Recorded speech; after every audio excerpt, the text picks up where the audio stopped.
নরম তুলতুলে মুখে দিলেই মিলিয়ে যায় এমন চিকেন রেশমি কাবাব যদি ঘরেই বানানো যায় তাহলে কেমন হয় বলো তো?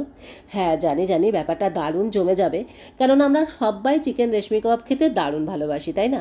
তো এটাকে কি করে বানিয়েছি সেটাই আমি তোমাদের বলি। প্রথমেই আমি নিয়েছি 200 গ্রাম মতো বোনলেস চিকেন। চিকেনের ব্রেস্ট পিস নিলে খুবই ভালো হয়। তারপর দিয়েছি আদা রসুনের পেস্ট আর লেবুর রস, খুব ভালো করে মেখে 15 মিনিট মতো এটাকে রেখে দিয়েছি। এবারে সেকেন্ড ম্যারিনেশনের জন্য আমি নিয়েছি 1 চামচ পরিমাণে টক দই, 1 চামচ দুধের সর নিয়েছি, তার পরিবর্তে তোমরা ফ্রেশ ক্রিম নিতে পারো। দিয়েছি গরম মশলার গুঁড়ো আর জায়ফলের গুঁড়ো, দিয়েছি 1 মুঠো চিজ, কাঁচা লঙ্কা ধনেপাতা কুচি দিয়েছি স্বাদ মতন লবণ আর গোলমরিচ গুঁড়ো। খুব ভালো করে এটাকে মেখে নিয়েছি আর 2-3 ঘন্টাটাকে রেখে দিয়েছি। তারপরে 1 চামচ কর্নফ্লাওয়ার দিয়ে আবারও খুব ভালো করে মেখে নিয়েছি।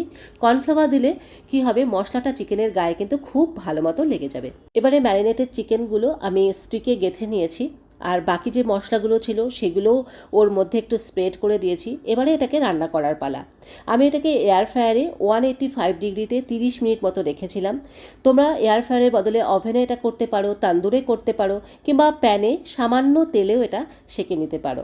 ব্যাস রেডি হয়ে গেছে দারুণ স্বাদের নরম তুলতুলে চিকেন রেশমি কাবাব।